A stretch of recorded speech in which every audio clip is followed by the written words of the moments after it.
ராஜ அலங்காரம் கொண்டவனா ஆண்டியாய் நின்றானா ஆனால் செல்வத்தை எல்லாம் கொடுப்பானா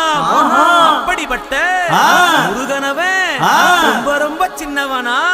சுவாமி சின்ன சின்ன முருகைய